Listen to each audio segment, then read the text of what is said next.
Welcome back, everyone, to another episode here of Play to Rise podcast. We have part 2 coming your way of the Gaia's Akashic Records. And this was, if you haven't tuned into part 1, please do that.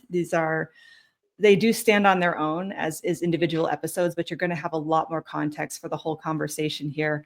If you go back and listen to part 1, which we'll put in the show notes down below, but right now we're really diving in a layer deeper into Gaia's Akash. She's given us permission and her blessing to open her records. And we have Shiloh Don here, who does work in the records extensively, who actually has a whole training program for teaching people how to access the Akashic records.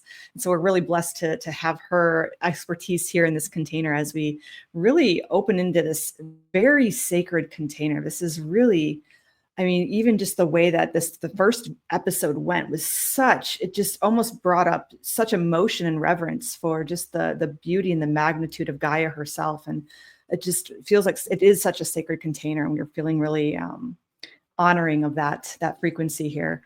And as always, this is the Pleiadian Light Ascension Yard after all. And so those who are new here, welcome. And we do bring in a Pleiadian being named DiYeena. And for usually how that goes is we bring her in about halfway through. And because of the format of this particular episode, we're going to go ahead and do that pretty soon in the beginning here and just dive right in. But I want to first say welcome, Shiloh. It's good to have you in the container. Thank you so much. I'm so excited to be here and be diving into part 2. We had no idea what this was going to look like when we started this series, and had no idea it was going to be a series or that there was even a possibility of opening the Akashic Records of Gaia. And so just know that I've gone into deep relationship with Gaia and have her full permission before even attempting or thinking of accessing her Akashic Records, staying in right relationship with the records themselves, and specifically with Gaia, really being in the right circuitry with her, and in that respect and that honor and that sacred space. So just know that before we started this episode, I took the time, went into deep meditation and connected with her, asked her for her permission.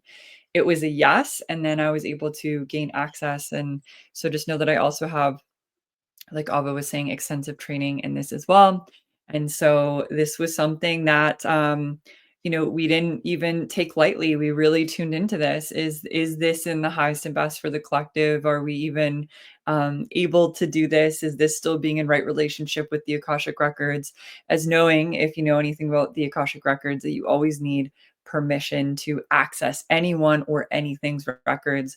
And so just knowing that we are in the highest integrity in this space, and we really do take that seriously. And so we've gone through all of the steps before we even opened up this episode to make sure that this is going to be the safest, most sacred, in the highest integrity, through the frequency of unconditional love and the purest form of light.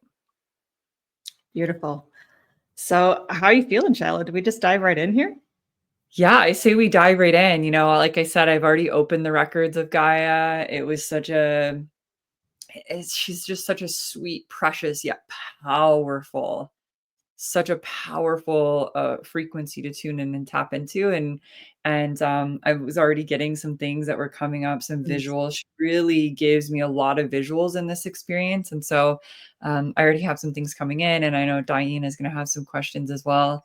And DiYeena has a lot of information on this as well, because she is a higher dimensional being. And so you get to have many different perspectives in this container of the information that we're sharing. And so I say we dive right in. I'm excited. Amazing. So again, this is really the topic that we really kind of were unearthing in part 1, was really around New Earth and what that looks like. What does it actually look like in New Earth? What's happening there? What is the experience on this? Is it a 5D reality? Is it something different? What is the actual, like the boots on the ground, like some of these questions that we have around technology and travel and homes and just our daily life and money exchange. And so a lot of these questions were answered in episode 1, and we'd have more, right? And so I'm sure if you have questions, you can post them in the comments below. We're going to be doing a couple more episodes on this as well. because there's just such a juicy topic, right? So we're going to go ahead and go right in. And for those who are unfamiliar with trance channeling, which is the type of channeler that I am, I do take a step back out of my body and allow DiYeena of the Pleiadian family to come through, and we have an agreed upon relationship there, and she does bring forth frequency and information from her dimension and perspective. So without any further ado, I'm going to go ahead and go out and put you in touch with Pleiadians. Here we go.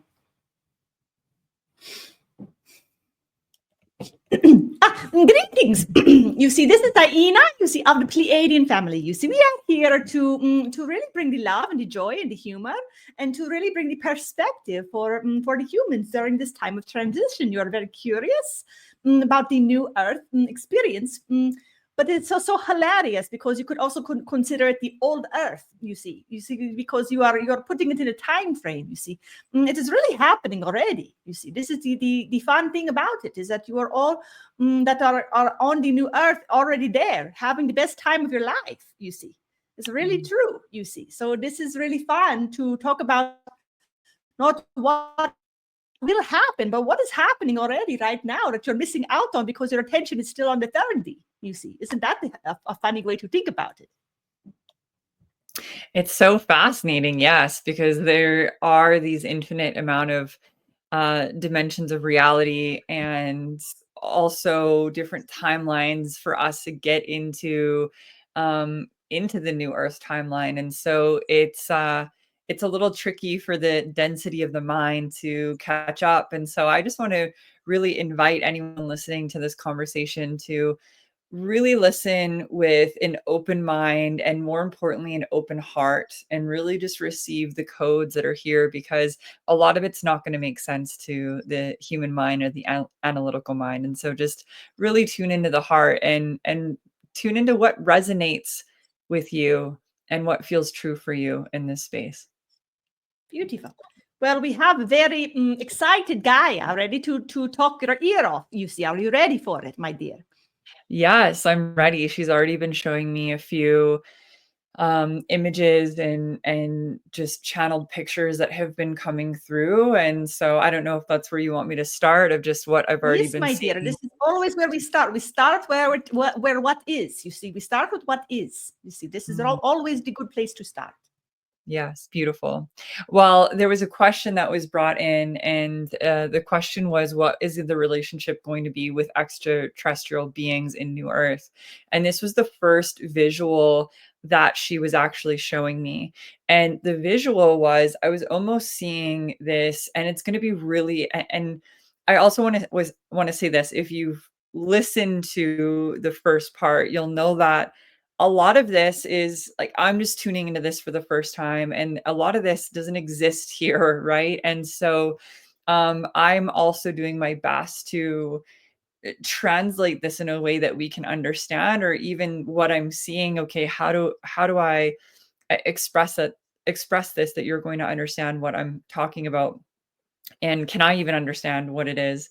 So I'll say it in this way. Basically, what she was showing me was almost like an interdimensional highway of communication. And I believe that this communication is already, right? It's already starting to activate and come online here, which is how she's showing me, DiYeena, that you're even able to be here in this space and to communicate through Abba's body. But she's showing me in a different way. I'm almost seeing like our ability. It's almost like there's going to be technology where it's going to be, she's showing me almost as easy as like picking up a phone, but that technology is also going to look a lot different. Everything is just through sound, frequency, and vibration, which it already is, but the density isn't there. And so we're able to actually just tap into these streams of information, these streams of communication in a much easeful, easier way. And so because of that, I'm also seeing that it's going to become very easy for other beings to actually come to earth in the energetic physicality, rather than just channeling through information to us. And so I'm just tuning in. It's like, it's not like we would think it is, right? It's not in ships, or like, I'm not seeing like physical ships. It's just like energetically almost like a teleporting type thing is what I'm seeing. Like like teleportation is going to be something that's just uh easily accessible to us in a way that maybe we can't understand right now, but that's what she's showing me. I don't know if there's anything you want to add to that, DiYeena. Well, of course there is, my dear. Yeah. You are speaking to a very extraterrestrial, for example, you see. So we may have an opinion on it, you see. We give a joke, you see, because we can, you see. It's so fun, you see, to be in a lightheartedness of it all. But you have to understand you are in the density. So, it is a little bit of fun playing, you see, to create the ships, you see, to really have the ways of the apparent interaction, you see, in the third dimension, but really not necessary, you see. This is really not even the preferred way, you see, because it is really not necessary at all when you are working with these higher dimensional frequencies and you are in tune with your multidimensionality. There is really no need for an identity of the physicality, because you can manifest physicality at will, you see. So it's not so necessary to have these clunky machines to do the transporting. So we like how she's describing that, you see, because it is already how it happens. It has been happening for in certain aspects, in certain ways, for certain moments even in your Earth. You see, this has happened. You see. You could even say it like what the example that was maybe the most common, you see, would be the way that the resurrection of Jesus would happen. You see, a similar type of transmutation of energy, of frequency, you see. So it is simply having mastery over your multidimensionality and being able to move with the electrons in a particular way that creates the density, you see. Is this making sense to you? Yes, absolutely.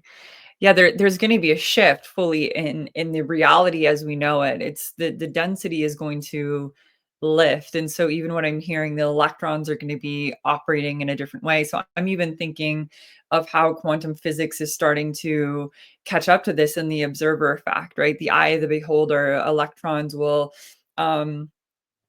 depending on if we're observing them or we're looking at them or what the belief system through the eye of the beholder, are they going to operate in a wave format, or are they going to operate in more of a physicality format? And so what she's showing me is that we're evolving into where we're tapping into the wave format where it is the infinite amount of possibilities. And so with that, there's going to be a shifting of she's showing me that is the evolution of consciousness. It's the shifting of the perspective of the conscious lens, where we're able to tap into more of that wave formation than just this solidified kind of black or white reality that we perceive reality to be right now. Precisely. This is well put. You see, we do not have too much more to add to that one. It's very good. Beautiful. So I have a couple of questions here, and so I'm just going to read them out, and then I'm going to tune into what's coming up around these specific questions. And then DiYeena, if there's anything that you want to add, please do. And if there's any questions that you have coming up, please add those in as well. And so the one question that we have here is how will just let me tune in here. How will issues like power, resources, and rights be in sorry, I can't talk. Distribution in the new Earth? Is there still a concept of land ownership and paying to be on a plot of Earth? That was a tongue twister for me. So let me tune into that. Let's just tune in. What you are asking? Let's ask the question. You're wondering like the way that we relate with the Earth herself. You see, the way that we relate to the resources on her body, the way that we are using her body, to generate our electricity, for example, our heat, for example, the movement of our transportation, for example, the ways that we build our homes, for example, are all connected into these resources. So some of these pieces we have talked a little bit about in part one, but not in this particular way, you see. And also the way that is coming up in this question is also around the circuitry that is created in the heart when you are in right relationship with the earth, and how this is going to be different from how we are right now giving monies. And we know we talked about the monies in the last one as well, having the monies and saying, well, Mother Earth is worth this much monies, you see. I will buy my mother for this much, you see. It is kind of absurd when you think about it, you see. So what does she have to say about the way that we are relating to her now? We are curious about this part as well. You see, we know that she's very loving and infinite, you see, and that she can hold her own, so to speak. Haha, you see, she's very she's not a victim, as she said last time, you see. But really, what is the shift happening there in the ways that we are in circuitry in that particular way? It's a very important question. Yes, thank you for reframing that. As it was written out in just a bit of a strange way. I'm just going to tune into what she's wanting to show me here, because I have a few things that are popping up around this. Yes, So the first, take your time. yes, of course. Yes, it's okay. So the first thing that she's showing me around this is just what you were speaking into, DiYeena. It's, if we look at the way that we have been relating, we even so she's bringing me back to when I opened her records, and she was showing me what it means to be in right relationship and in a circuitry, in a loving, honoring her sacredness, asking for permission. She's showing me, see how you asked permission before she agreed for her records to be open. That is the circuitry that we're moving into. And that circuitry isn't here yet, at least not as a collective. There may be individuals that she's showing me that are starting to embody this deeper understanding now, but there's going to be, she's showing me that more waves of consciousness are coming in and awakening the collective individually first, and then as a collective to remember this circuitry with her. Because right now, how power, resources, rights to live on her, land ownership, she's saying nobody owns her. Right. And so in the new earth paradigm, what she's showing me is nobody owns any part of land or her, but there are agreements that are made energetically with her of where certain people are going to be living, or having their family, or certain, she's showing me, like, if we are desiring certain foods, which aren't going to be a necessity, but if there are certain foods that we're wanting to grow, that there are agreements, certain places on her, that there are this agreement of circuitry that comes online, of asking permission, her saying yes, being in the circuitry, having an agreement that feels good for her, for the individual, and for the collective. She's saying that the agreements will always be a win-win-win, a win for all involved. And so even even if it doesn't necessarily have anything to do with another individual soul, or fragmentation of a soul, that it's still going to, so I was going to say benefit, but that's not the word. It's still going to serve them, because it's, every agreement is here to serve the collective. And so she's saying right now that the way that this is looking right now, it's always serving it's always serving an individual. It's not necessarily serving the earth in that area, and it's not necessarily serving the collective. And so there's going to be a big shift in how we are living, how we are in agreement to her and with her, of where certain things will be placed. Like I was saying, food resources, homes, establishments, this kind of thing. Even what she's showing me with the first question of what I'm seeing of like teleportation, there's certain areas on the earth, certain places that there will be portals and vortexes. And that's an agreement that she has with these like interstellar highways is what I'm hearing her call them now. And there's higher agreements with that are taking place as well. And so there's a complete energetic reformation that's taking place on her, with her, for her, and also for us as well.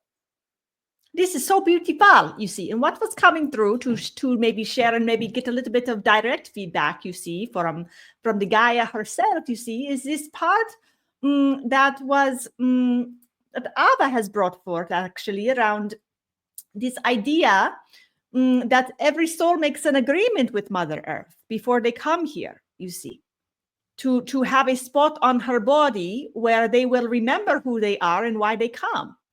So maybe she can speak a little bit to this agreement, and maybe if this is accurate, or if there's more information around that, and then maybe what this agreement looks like in the new Earth, as these souls maybe have these specific agreements with her, to maybe hold be guardians for these portals, for example, or to hold a specific spot of land, you see, and how the humans and the Earth and everyone in the communities benefit from this relationship, from these particular relationships. Yes, that's a beautiful question. Let me tune into what she wants to share with that specifically. Beautiful. So, yeah, she's showing me certain grid lines that, just as you're saying, DiYeena, there's an agreement before coming here, of certain places on the grid. And what she's showing me is the remembrance comes from um, many lifetimes lived in those certain areas where, the saying of like trained many lifetimes for this specific lifetime. And so what she's showing me for that first question of, are there specific places on the earth that when we go now in this physical reality that we're in, that is lighting up remembrance within us? And so she's saying, yes, that is part of our soul calling, like when we're feeling a call to travel, to go to a certain place, to take our shoes off, connect with the grids. We're not sure exactly why we're traveling to this ancient civilization, or this specific temple, or this place on the ocean, or whatever it might be.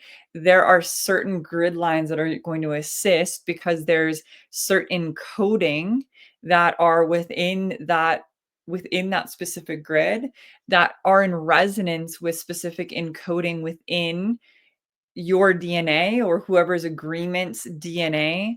And so as they step onto that grid line, there's a resonance, almost like I'm just hearing like a wake up call kind of thing, but through the resonance, there's an illumination that takes place within the DNA, within the cellular memory.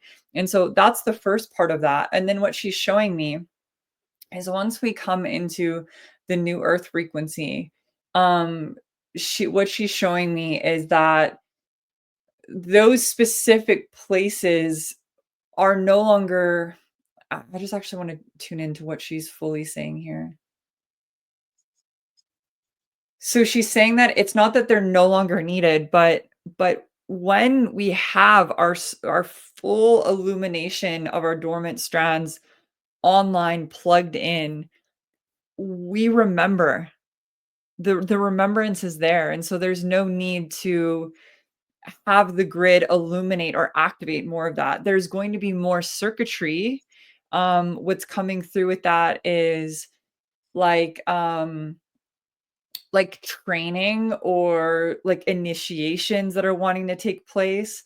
But there's going to be such a deep remembrance that's going to be illuminated already, that she's just saying that the remembrance is going to be there. That the remembrance will be there. And so we're being called right now into these places on the grids to remember, to awaken the original blueprint of the human. But once that is open and awakened, then there's just more of the evolution up the spiral that will take place. And so it's almost like Yeah, I'm just hearing that there's going to be training with her, but in a sense of, I keep using that word, but it doesn't quite hit the resonance of what she's actually sharing with me. I don't know if you can tune into that, DiYeena, or if you know what I'm speaking on.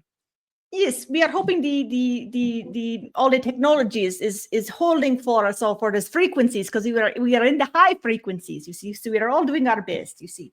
But really, you see, we were really getting into the interviewer question. We were like ready for another question. So what we can say about this here is that she's really saying around the quote unquote training is that we will have come into our wholeness of remembering, then we get to actually play out the roles that we come for, you see. And so we still have agreements, and we still have ways that we are moving through the world, you see, with purpose, you see. We are still moving with purpose no matter what level of dimensionality we are in, you see. Even the higher dimensional beings are still going through what you would consider a training or a way of refinement, you see. So just because you are now going from 3D to 5D does not mean you are in the realm of perfection, you see. It is a realm of refinement, you see. So as you are working in circuitry with the earth here, there is a refinement that is an opportunity to like a gemstone, you see, pressured in, you see, that gets to really just be nurtured even more, you see. So it gets to be more in the play of it all, you see, but it will bear fruit in the sense that then it gets to be shared within our communities, you see. Is this making sense to you, my dear? Yes, and that hit the resonance like the nail on the head. That's exactly, it's a refinement. And so it's not so much a remembrance, it's a refinement. Yes. Yes. So then the other piece here is so what we are hearing you say from the Gaia, my dear, is that you are saying that coming the 13 frequencies into the new earth experience of wholeness, not so much the necessity to be on a particular place on the body. So my question then is, how is this all translating in terms of, is the whole earth going to be, you said more mild? Are there going to be a necessity for different groups to be joining around in different spots? Are we going to be naturally gravitating toward these vortexes, for example? Or are you going to have humans all over the place? A little bit more about just like how spread out are we? Are we all over the place still? Does it look much different? We know it looks much different from what you are saying, more technicolor, more vibrant, more alive. But more on the physicality of where people are going to choose to actually build these communities. Are these places that we know well now that we could maybe start exploring? And how does the transition look for those of us who are being called to places to do the refining process between that transition? Because you're saying that in one sense that it is almost like we get to a tipping point and then we are in the experience that's already been taking place. So within that particular realm, you see, what is that experience like, you see? We would like to hear from Gaia on this, because DiYeena can share, you see, but it is really, we hear from DiYeena all the time, you see. We really want to hear from Mother Earth, you see, if we can. Beautiful. Yeah, let me just take a moment and just tune in to what she's just wanting to share around that specific question. And so what she's showing me is that we are just she's saying it's very similar to the way that we feel called in this now moment in our life. If you're feeling called to be at a certain place on earth, that we're going to have more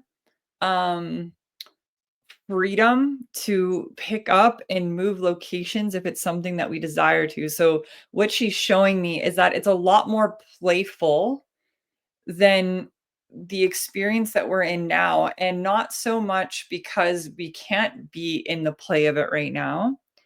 But there's not as many, like, I'm just seeing like we don't have as many shackles around us. And so we have the ability to, yes, exactly, the restrictions, the density. And so we have the ability, which what I'm tuning into, a lot of that is also illusion, right? Things that we tell ourselves of that I don't have the ability to go and do this because XYZ, when really she's reminding me, just as she said she's not a victim in the first episode, that she's reminding everyone here listening that you all have the ability to be in your power at any moment. You're all powerful creators just as she is. And so there's a lot more room for movement. If we desire there to be movement, there's a lot more room for also rooting in if we're desiring there to be rooting in. And so it's similar in the way that the soul gets to be expressive and follow its soul's and heart's desires on, is it wanting to stay in a certain place and community? Are you wanting to travel and be closer to certain grid lines? And what she's saying is that we're more tuned in to our energetics and the higher mission through the energetics. So we get to play with that a little more. And so she was saying that there are going to be communities. I'm seeing massive communities of people all over the world. And there can be, like, I'm hearing the word like migration, but it doesn't look like a whole community and getting and migrating over. It's just, you have the ability, just like we have the ability now, to shift communities, to travel, to experience, to go to this community, bring what you learn over from that community back over to the community that you're in. And so it's similar in that way, but we're going to be more in, instead of living still very individualized in this experience, there's more circuitry in the communities. It's not so much you all live in these houses and you have no idea who lives next door. It's very communal living. There's a circuitry in the community that we don't have now, right? If you go into a city, there's no circuitry of a heartbeat in a city, right? It's very closed off. You're in your, like she's just showing me, like, you're in your cars, you're not saying hi to the car next to you, right? Usually people are very closed off. Even walking down the streets, it's not common that people will even say, hi, how are you doing? How's your morning? And so that sort of living is eradicated. It's much more in the place of what she's showing me of we're so much more tuned into the unified field. We understand that the person in front of you is your own circuitry looking back at you. It's really this mirror and this connection. And so the deeper that you can deepen into community, into these spaces, the more that you're going to have, the more of you mirrored back. And so we understand that in these higher aspects of living. And so she's saying that in a way that we can start that now is starting that now, deepening more into our community. If you're feeling called to, I live in Austin, Texas, and there are some incredible off-grid communities that are starting in Austin, just outside of Austin, that are these high conscious communities, and you can call them like a little mini city kind of thing. And so she's showing me that these communities are already starting. There's already many of them. She's even transporting me right now into the jungle of Costa Rica. And she's showing me how there's many of these conscious communities living in the jungle. They're already living this way. They're in communion with the land. They're in communion with each other. They understand how to be in the circuitry. And so we're slowly starting to open back up to that understanding of the way that our hearts are desiring to be in that circuitry with each other and with her. And so when it comes to the actual where we're living, she's saying that she's showing me that it looks different, yet it's similar. So the difference is in the heartbeat, right? And so we're still living in these cities, we can call them, or communities, we can call them. But there's a heartbeat, there's a resonance, there's a circuitry through every heart that lives in those spaces. And what she's showing me is that heartbeat is like, it has its own pulsation. It has its own, I'm almost seeing like its own like ecosystem kind of thing, right? It has its own pulsation. It has its own life.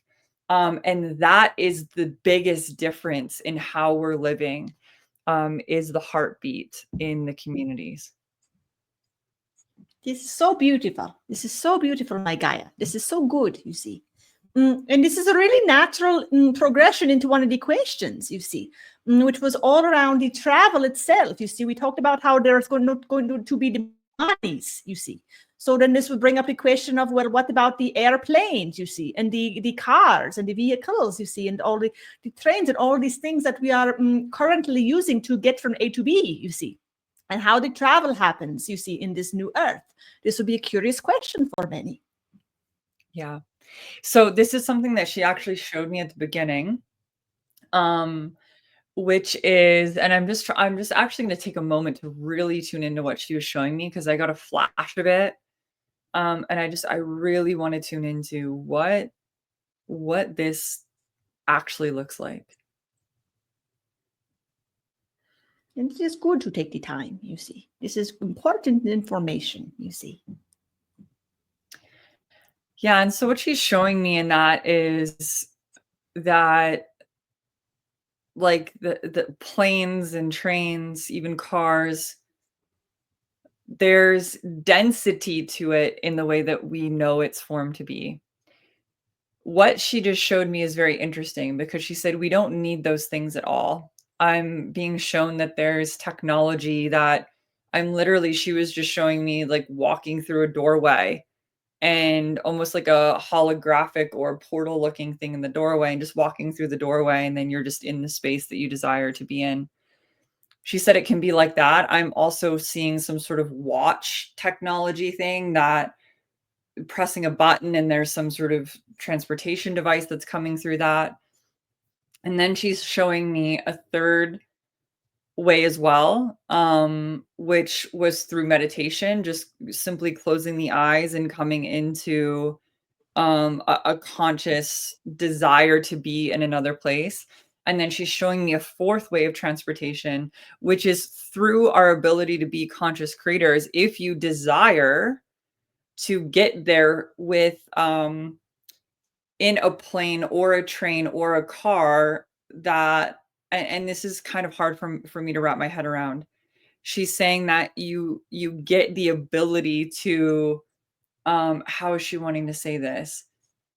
You can still travel in that way, but it looks much different than what we believe, what we know it to be here. And it's more of the individual conscious creator desiring to explore or get to A to B because it's fun, is what she's sharing with me.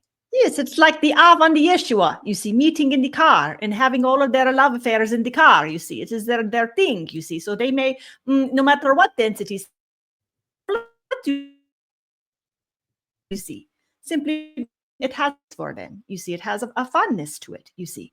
So it gets to be in the play of it, you see, but it is not like they are getting into a dense, bang your head on the thing kind of density, you see. It is more in the holographic reality of creation that you are moving through the dimensionality, you see. So it is even the way that it is transporting, it still feels like you are in the car going down the road doing the thing, you see, but it is the experience matches the resonance of everything else that is happening in that particular dimension, you see. So it is less dense in general, you see. Is this making sense to you?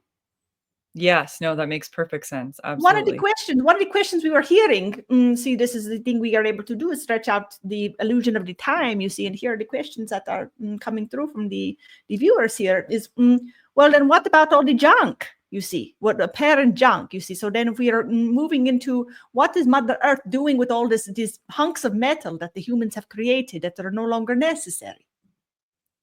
That was the question. Okay, I'm going to tune in. We know she's very powerful. Probably just eat it for breakfast or something. We are joking. So what she's showing me is that there is a splitting of worlds taking place. She said many. She's showing me many splitting of the worlds. There's a misconception in we're like splitting into two, but she's showing me it's infinite. There's like these incremental kind of shifting that's taking place. What I'm seeing is that in the timelines, well, first of all, in the higher evolution of this frequency of new earth, that density doesn't exist. And so the steel, the plastic, the frequency isn't in resonance, so it doesn't exist in this higher dimensional field through the frequency of new earth. Now, that doesn't mean that doesn't still exist somewhere. And so what she's showing me is that there is there's still the three-dimensional construct of earth that exists in. And she's just showing me, I just really want to tune in because I don't want to say something here that's like oh boy. Because I can understand that some of this is pretty a little out there, and trust me, I'm really tuning into my own channel and discerning of what is coming through and what really feels in the highest and best to share with everyone. What she's showing me is that there's an evolution that's taking place for her in the lower dimensional fields, that kind of what you said, DiYeena, of she's saying not like necessarily eating it up, but what she was showing me was she was showing me the earth coming back into, and not that this is happening. She's just speaking to my subconscious mind of what I understand. So I'm not saying that this is what is about to happen, but she's showing me when the earth was in an ice age, that it goes through these cycles in the physicality, in the three-dimensional field of it, that the earth goes through cycles for it to completely regenerate itself anew. And so like she's showing me, she's bringing me into, now this is an ancient Mayan prophecy of how there's, and I believe that we've talked about this at some time in one of, I don't remember exactly which one because we've done quite a few of these episodes now, but she's showing me how the Mayans have a prophecy of the 5 great shakings. Now we've gone through 4. And so she's showing me how she's gone through these great shakings and the whole earth has completely regenerated itself. It's gone through fire. It's gone through ice age. It's gone through flood. And so there's a complete regeneration that's taken place, transmutation and alchemization, when she's gone through these great shakings, and these great shakings are a reset for her to regenerate into life. So she's showing me that this next great is that of movement, which is in the prophecy, which is something that you can read up on as well. And so that the next great shaking is one of movement. And so she's not showing me exactly what that means, but she's just showing me the last great shakings, saying that she knows what to do to heal her body and regenerate it, just as there's a vast intelligence in our physical body, where she's showing if we get sick, if we have disease, if there's a cancer that exists within our body, just like it's, if we can like kind of zoom out and look at the earth, it almost seems like part of the earth has like these cancer spots on it, right? It's just like not well. And she's saying that just like our physical body knows how to heal itself, if we can get out of the way, is what I'm hearing her say, right? That she knows what to do with the physicality. She knows how to alchemize and transmute anything that's on her, because even the things that are man-made still come from her in a way, because everything comes from her. And so even if we think that there's no way to break down plastic in the earth, she's saying that she has a way. This is of course, because she's so good, you see. And this is really an important reflection for us to really pause and realize, that we are the children of the mother, of the Gaia, you see. So our bodies come from her body, you see.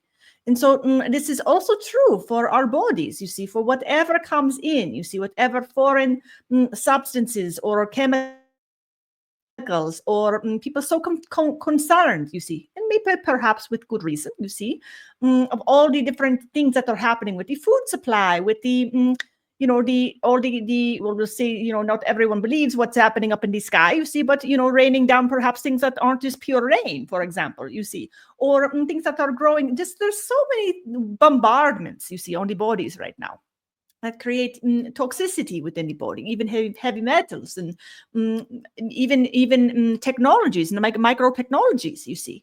How does the body purge these, you see? Well, it is very, very simple. It's exactly what Gaia says. You simply get out of the way, you see. Now, what does that actually look like for the humans, you see? In the density, it looks like providing less density, you see, providing spaciousness for the body to actually do the healing, you see. So they had this, right? You see, a lot of the masters that were in the forms, they did the prayers and they did the fasting, you see. That was their way to do their own alchemization process of resetting, you see. This is a similar thing, you see. So it is, this is what the animals do as well when they get sick, you see. They do not consume anything, you see. They give the body, the mind, and everything a break, you see. Deep reset, you see. So it is the same, no matter what body you are talking about, it is the same concept of doing the deep reset so that the consciousness that is alive within the form, which is the consciousness that is alive within all forms, can simply move.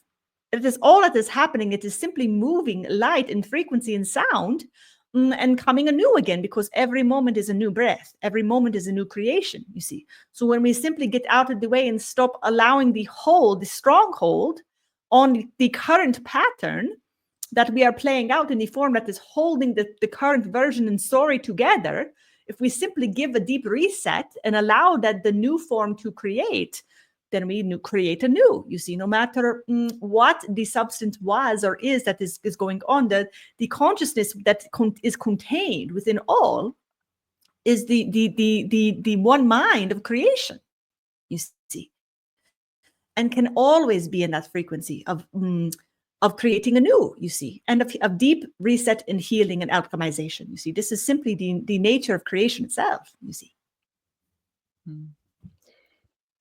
Beautiful. Thank you for sharing that. I do have another question here. I don't know if there's anything coming up that you want to ask, DiYeena, or if I should just dive into the questions that I have here. Dive right in, you see. We'll have some, we can give a little commentary as well, you see. If we have no more, do not have any, if there is a question that come from the humans as we are talking, I will ask that for the humans. That's Beautiful. where we are at with all the questions. Okay. Yes. So one of the questions that came in is, what does education look like? And this is something that's actually quite fascinating to me. And I've had many visions of this already, but I'm going to tune in and just see what Gaia is wanting to show us at this now moment in time. So what she's sharing about education specifically is, of course, it's going to look much different than the education system that we have now.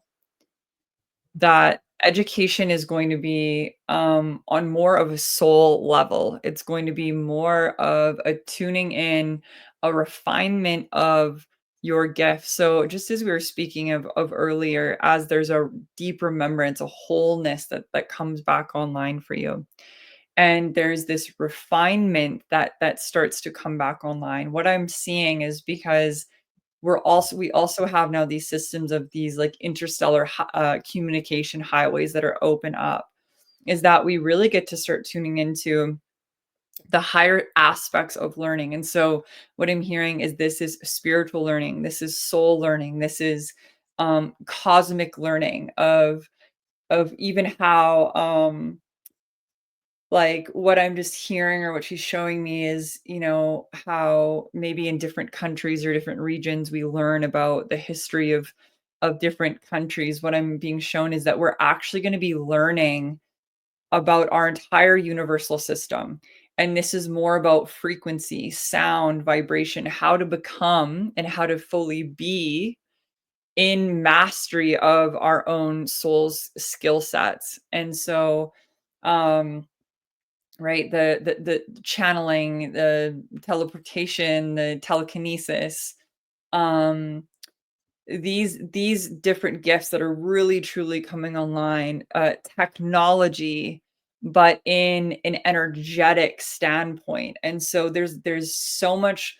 What she's showing me is that there's so much innovation that comes through this time, and it comes through this time because there's such a cosmic relationship that is open up throughout that space. And so it looks very different than, it's not some sort of like, she's just showing me right now like kids in schools, in classrooms, or even young adults in university and classrooms, and I'm just seeing like a draining of their systems, right? And that's not to say that all education is bad. And so if you've gone to university, or you've had times in school that were really profound for you, I don't want to take any of that away from you. And so that's not what this is, but I'm just seeing that in a more broader aspect, that there's a lot of the system is almost in place to kind of drain your life force, take you out of your zone of genius. And that doesn't mean that that's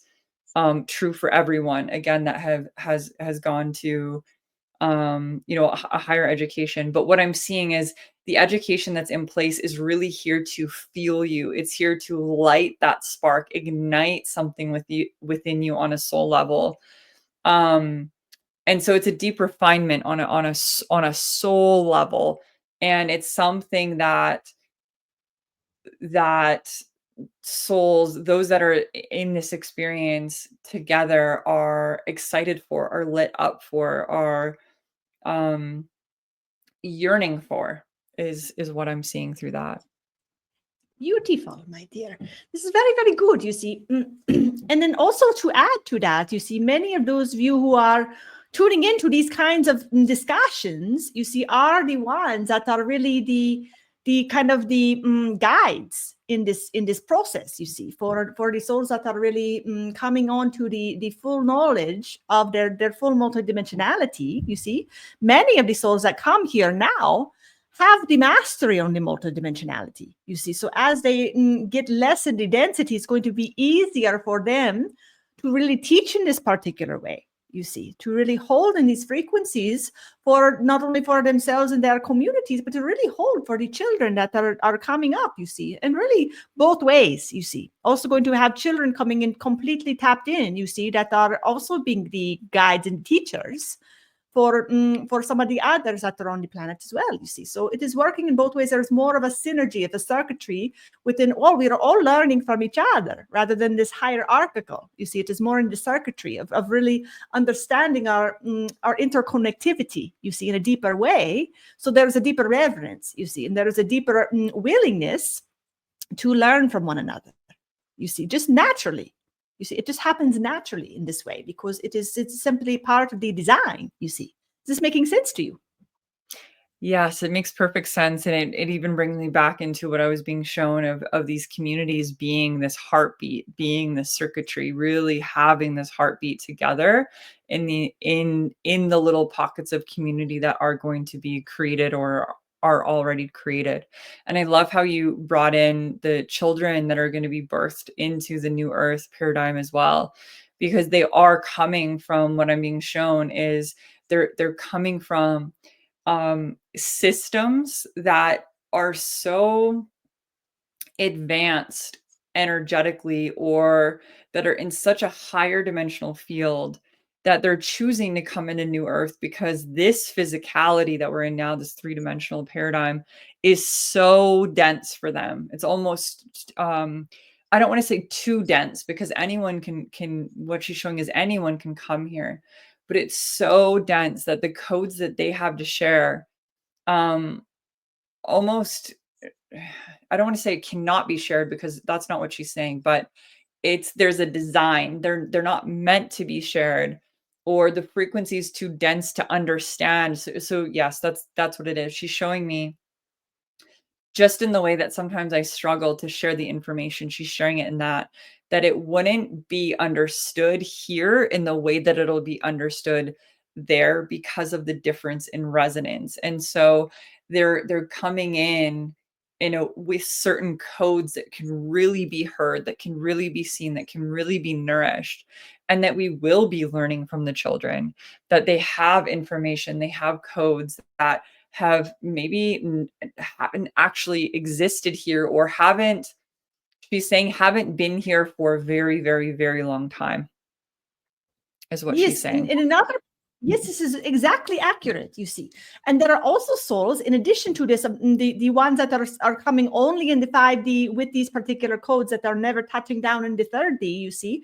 You also have the young children now in the 3rd D, but are making this transition, who will be the young adults, you see, or coming of age, you see, within that time period, you see, who are maybe coming for one little dip of the toe, you see, to maybe have a little bit of a healing or a karmic or an interaction or whatever, a personal reason, you see, to come into the 3rd density, to really have that availability, because it is a very special gift to come into the 3rd dimension, to really have that opportunity to do the deep healing of these traumas, you see, these storylines, you see.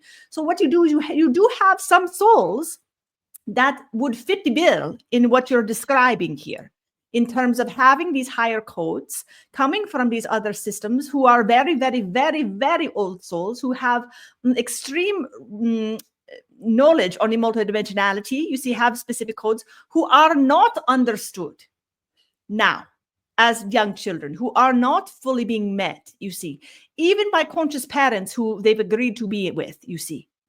You see, that because it is simply encoded in that particular way, that there is just something that is just not able to 100% be able to be met, you see. And that relationship gets to actually be healed within this transition itself, you see. And this is an agreed upon relationship. This is agreed upon transition, agreed upon here, you see. Is this making sense to you? Because there are many children who are like that, who are feeling a little bit misunderstood, who really do come from these higher realms, who are going to be some of the teachers and the space holders in this new earth, you see, but are really coming for some other reasons, just quickly in this particular dimension before transitioning over, you see, but are having a little bit of a bumpy ride with it for a little bit, you see. Is this making sense to you? Yes, absolutely. I'm almost hearing or seeing that, like, they're a bridger of paradigms. Precisely. You see, and it is really, you both know one, you see, very well, you see, we'll put it that way, you see. Not going to name names here because it is not necessary, but you both know, you see, intimately, you see. Mm-hmm. Hold her on her, she has been, you both have held her on your lap many times, you see, we'll put it like that, you see. Mm-hmm. And so it is really, these children are much more present than we realize, you see. And these are the ones that are really needing a little bit of the extra support, just being held by the hearts, you see. The most that you can do is to simply, even just repeating, you know, I really see you. I really, really hold you. I see your magic. I see your brilliance. I see your majesty. And I thank you for everything you are bringing to this world, you see. Just really being in gratitude for the children, you see, especially the ones that you can just see they're just not quite being 100% seen because it just is in the codes. And it is almost like it cannot happen. It is almost like there is a telephone wire or something that is simply is connected, but it is not turned on, you see. So it is, and both the parents and the child know it, you see. Deep down, there is a knowing that this communication is just not quite firing, you see. And they didn't know, no one knows how to fix the problem, but it is not a problem that is needing to be fixed, you see, because it is not the problem. Because like you're saying, it is meant to be that way. It is part of the code, part of the design to be that way, because it's necessary to have the understanding of the density in order to really support the transition, you see. Because again, the multidimensionality goes both directions, you see. Yes, absolutely. It's like it's being kind of on the ground floor, being able to transition or pull those codes into the density. And even if they're not being illuminated, they're still here in a sense, if that makes sense, is what she's showing me. Yes, precisely. And so it is helping with this transition, you see, simply by their feet being on the earth, you see. It is helping the transition, you see. This is really important in the frequency, You see, it's like the dolphins and the whales in the ocean, you see. It is like that. Yes, yes, absolutely. So we're talking about the children. There was an exact question. Was this the exact question? Yes, yes, I believe we answered the question. It was just like, what is, I'm just trying to find where the question was. What is the mission or purpose of the souls that choose to be born into New Earth? And so I believe that, yes, we answered that in a sense of they're coming with these higher codes to really to anchor that in. And so just as we were saying, even the ones that are here now are holding those codes or have those codes embedded within them. And just what I'm being shown is that there will be a time where those codes are then illuminated when they're ready, that there is a design in that. And so, like I was saying, just having them here is part of the process. It's part of the transition to then when the resonance is right, that there will be an illumination with that. And when the resonance is right, then those souls that are coming with the higher codes that are ready, that are already fully turned on, then they will make their way in. And there's a beautiful, intricate design that's created through that already to serve humanity in the most loving way. So beautiful, you see. Did we get to all the questions with the guy? Is there anything else that we would like to hear from, or that is of the curiosity? It's pretty quiet in the questions over here. Yeah, there was only one question left on here that I had, which was what kind of governance or political system will exist? And is it similar to what we have now? And so I was tuning into this earlier and had some things coming through, but I'm just going to take a moment and just tune into what Gaia is wanting to show us around this specific question. And so what I'm hearing on this is yes and no, that it looks nothing like what we have now, in a sense of there are still systems in place. There's always going to be systems. She's showing me even like how the divine design is through patterns. There's a system and patterns and numbers that it's how there's like the universe is very organized with systems, even if we can't see them energetically. And she's showing me that even she has many systems in place that we're unable to see energetically. Just as she's even bringing in like universal laws, whether we're understanding of universal laws or not, energetically there are laws in place that that are always working, whether we're tuned in or conscious of them or not. And so she's showing me that there are systems in place that assist in creating a harmonious experience. But it's not in a way of where you were saying earlier, there's like some sort of hierarchy or one person in charge or one person that has more power than the next. It's more of a communal system of where there are physical or energetic beings that are assisting in keeping that system moving and keeping things flowing in the way that they're meant to be flowing, just as energetic laws are flowing in the way that they're meant to be flowing. And she's even showing me how there are beings that are here, and DiYeena, just in the same way that you're here assisting us, making sure that we are staying in resonance with the laws that are already in place that we maybe cannot see. And so she's showing me that it's like that. So it's much different. It's not like there's one person in power or one government system in power, or political system in power. It's a harmonious system, but there is still a system in place, if that makes sense. Makes complete sense. You see, if you think about the laws of nature, you see universal law, things like this. You see, it's almost like you could see little codes or codes of math. Even you see dancing through the energetics. You see, it's almost like this pulsation that is is allowing life to exist, you see.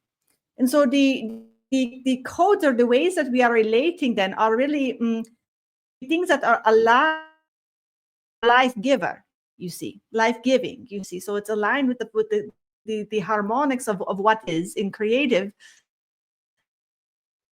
spiraling, you see. So it is really being in the in staying in the frequency, which is your, in this particular dimension, it is the natural way of being, you see. So it is not like you have these policemen running around slapping everyone on the hand, telling them, oh, this is not a good thing to do, you see. There is more of a natural proclivity to be in alignment, because this is really the play of it is to really, we are all in this less density of needing to be in this operation of survival and monies and all of these jobs and food and all these things that we are so concerned about here, that we have very little time to actually reflect on consciousness or the power of the human.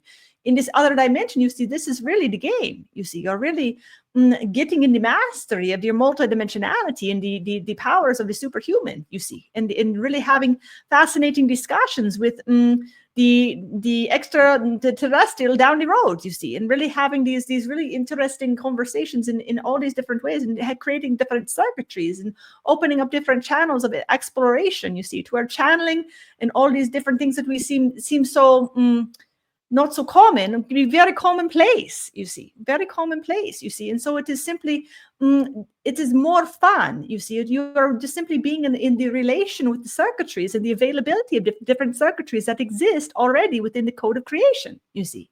So it's just a natural alignment with the codes of creation that are already there, you see. Is making sense? Yes, it makes perfect sense. And it makes a lot more sense to you sharing that, of just what she's showing me of there are systems in place that we're unable to see through the encoding, that just as, you know, she's bringing me back even to the physical in the human body, there's an intelligence that our conscious mind cannot see. Everything is in working order, everything is responding, everything is communicating. There's an order in the body to keep us moving, to keep us healthy, to keep us thriving. And just because we can't see that order right now doesn't mean that it's not there. And so she's saying that in the new earth paradigm, we become aware and awakened to the order, to the systems, to the patterns that have always been there, that assist us in coming back into a harmonious relationship with all things. Perfectly said, my dear. We are so grateful for Gaia here tonight. You see, this is very, very good. So thank you, my dear Gaia. This has really been so lovely to connect into the heart to heart. We are so grateful for you, my dear. And I don't know if there's anything else that she has for humanity tonight. Let me just tune in and see if there's anything else that wants to come forward.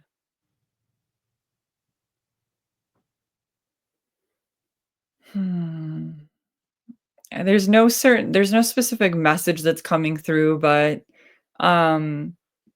she's showing me a pod of whales swimming through the ocean. I'm hearing it's so wild. I can hear their sacred song, the song that they sing together, the song that they sing individually, and how that song harmonizes in the ocean. She's showing me how that the whales, they are wisdom keepers, but it's so much more than that. That there's that their song and their frequency, it resonates through all of creation, through the water.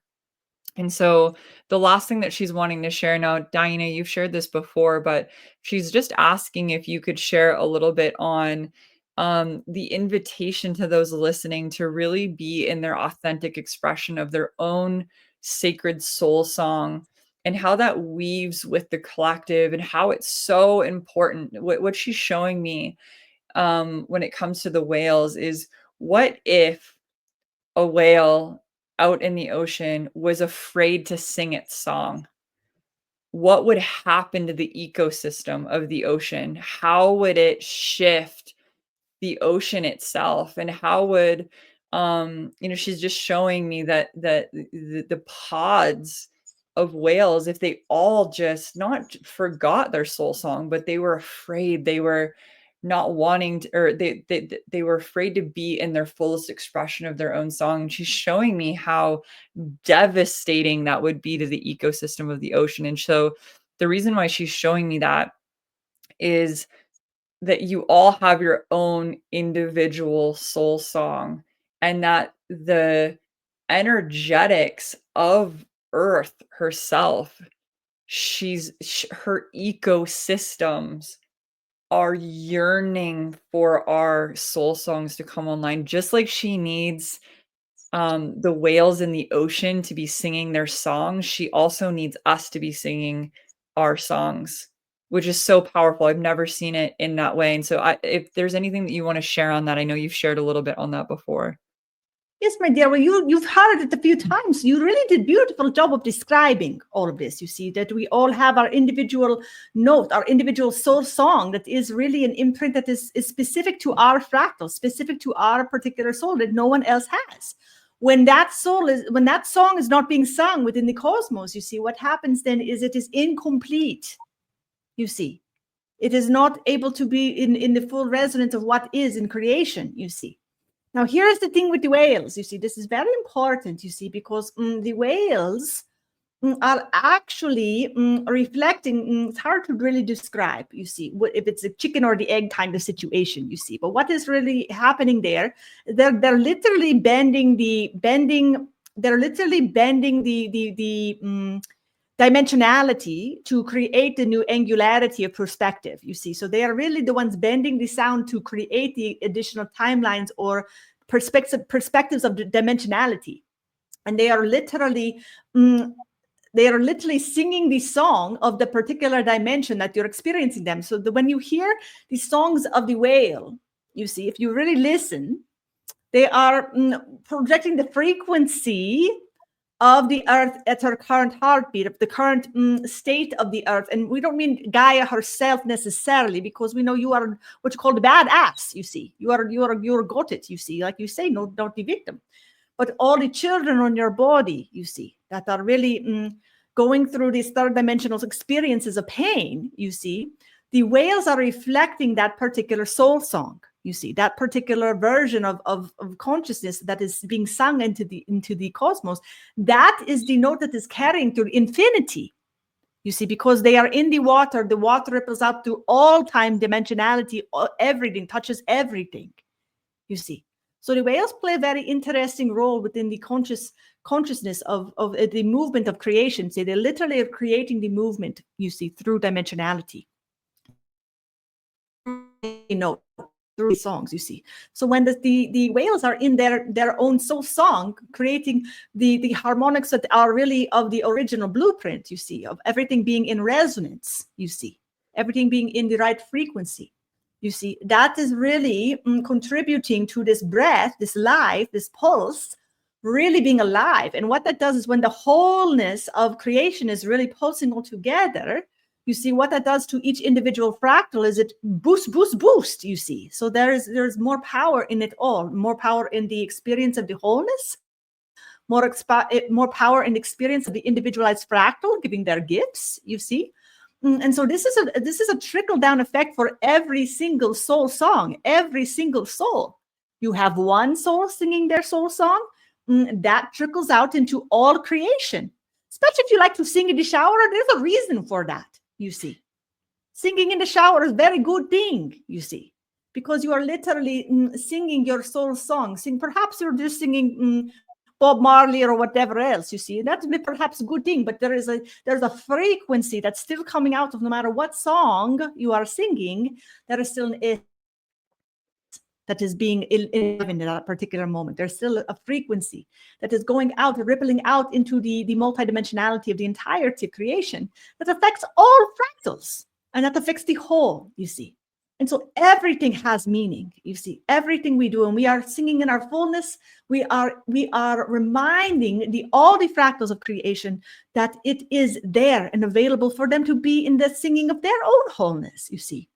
And then more by more, you see, it changes the frequency of the whale song as well, you see, because they're simply the holographic reflectors of what is, you see.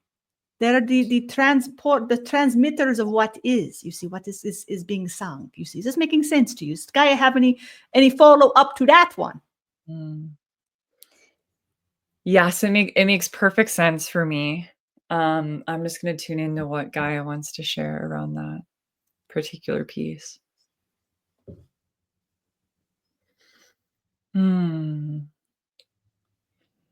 Yeah, so she's just saying that that was perfectly said, and that the reason why she connected it to the whales is she wants us to understand how important it is, as you were saying, DiYeena, that there's a piece missing of the full puzzle, of the full resonance, when you're not in your fullest expression, when you're not fully in your most authentic expression, is what she's saying.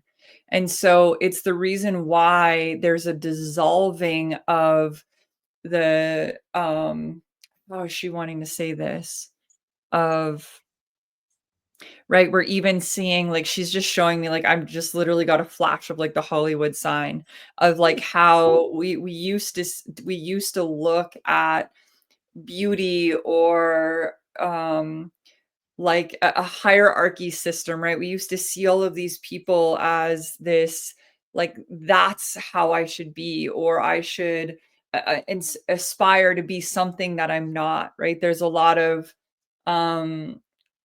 like, she's just showing me like fake, not full truest, most authentic expression. And she's showing us in the way of the whales of us understanding that if we're not in our fullest expression, if we're not singing our song, there is a resonance that is missing to the whole of humanity. And so what she's wanting to share is, if you're wondering, how do I start really bridging my way here into the new earth paradigm, she's calling you deep into the body, into the depths of your heart, to be your fullest expression, to sing your song. And that is not only enough, it is the key to the unlocking of this new paradigm that is being birthed through each and every one of us. It's being birthed through sound. It's being birthed through the resonance of the whole. And so your part of the symphony matters. So what she's sharing is, you matter and you're important. And it's the reason why you chose to come here at this time, and why there's specific souls here that chose to incarnate, to not just be birthed into the new earth paradigm and say, I'm going to come after that this is birth. That's an important part of it as well. But those that are here, there's a very specific design behind the resonance of our soul songs. And that harmonics is what is really assisting in the birthing process. And so just what she's wanting to share, and how she's wanting to end this part 2 of this channeling session, is to be in your most authentic expression. And that is all you have to do. That is all you have to do. It doesn't need to be this big thing that you go out and experience or achieve in this lifetime. If you want to achieve big things, that's amazing, but it's not necessary. The necessity for you is to just be in your authentic expression, through your heart, through your soul song. This is so good, you see. This is so good because it takes all the pressure off, you see. And what we really want to hone in on here is this is what unlocks the experience of moving into this higher dimensional frequency, is when we are all tuned in to our own authenticity of our own soul song, our own soul expression. And everyone is being fully in themselves, you see. This is the unlocking, you see. This is a really big piece in the unlocking, you see. And so we'll end with the quote, you see. It says, be yourself, because everyone else is taken, you see. This is really the message here, is to just be yourself, because everyone else is already taken. You see, you will come for a specific purpose. You see, you come with a specific note. You come with a specific resonance that is a part of the whole that is really important, you see. And it is not only important in how it sounds in creation, it is important in the unlocking of the codes that are already predestined, they're already predetermined in this coding of unlocking, you see. There is a pattern, a timing to it all of is happening. So this is where it is not like, oh gosh, we're on clock, episode 1, she said we only have 6 more winters so this happens, and I do not know what the heck I am doing. I better get on it. Give yourself a break, you see, because you cannot get it wrong, you see. You cannot get it wrong here. So this is important for everyone to hear. You cannot get this wrong. You see, you cannot not be yourself. You can try very hard. You see, there are lots of movie stars to make you try really hard to not be yourself. But it'll just get you depressed, and you'll just get over it pretty quickly, because it is in the design for you to get over it. You see, it is in the design for you to remember who you are. It is in the design for you to wake up to the truth of who you are in your fullness. You see. There's nothing that can stop it, you see. So no matter how bad you think you are messing it up, you see, give yourself credit, because you are still in the body, you're still breathing, you're still doing a great job, you see, being you. You see, and that is the important part, you see. So give the rest a break, you see. Let it all go, you see, in the sense that you do not have to worry about saving the world. You do not have to worry about saving your family. You see, you really trust the design, really trust the process, really trust that we all know what we're doing. We all are part of this. We all said yes for a very, very important reason. And to really trust that we all got it. We really all got it and know what we're doing here. And that this is actually all just part of it. And when you can do it in that way, it gets to be more playful, gets to be more fun, gets to be more exciting. You see, gets to be more serious in the best way possible, you see. And so that is really why the Pleiadians even come at this time, you see, because we went through this as well, you see. And if you are coming through it with the frequency of fear, you see, it is just not the fun way to do it, because at the end of the day, everything works out, you see. There is nothing's getting blown up, nothing's falling apart, nothing's getting destroyed, you see. It is simply a shift in frequency. And so it does not need to be scary, you see.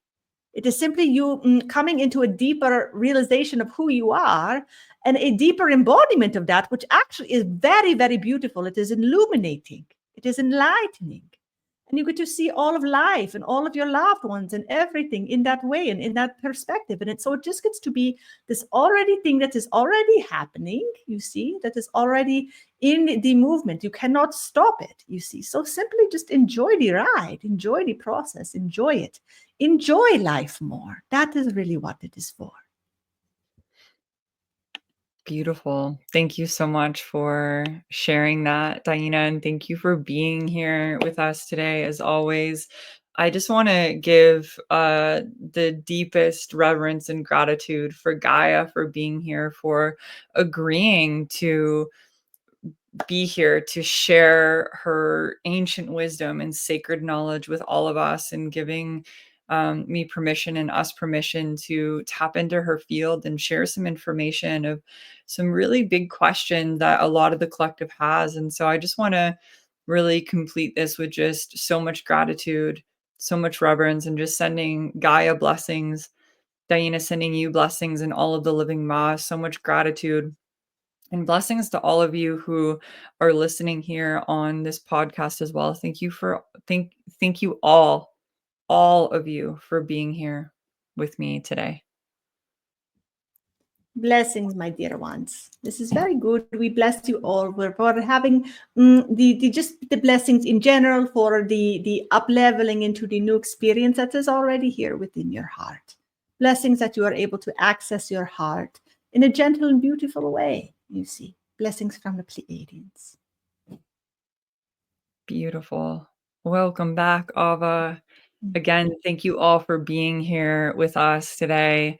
This was part 2. We're going to have this be a 4-part series. And so if you have any questions, if anything has been coming up from the last two episodes that you've listened to, if you have questions, maybe what we'll do is we'll pop our email or some way to get a hold of us down in the show notes. You can send us your questions and we can answer them in part 3 and 4 so that you can be a part of this experience with all of us as well. So thank you so much for being here. Ava, is there anything that you want to share before we go ahead and close up? I just trust that this message was exactly what you needed to hear today. Thank you so much for being here. Yes, and if this resonated with you, of course, please like this video and subscribe so we can continue to bring these kinds of channeled conversations to all of you so we can continue to rise together on this ascension journey. We'll see you next week, everyone. Bye Bye, everyone. Thank you for being here.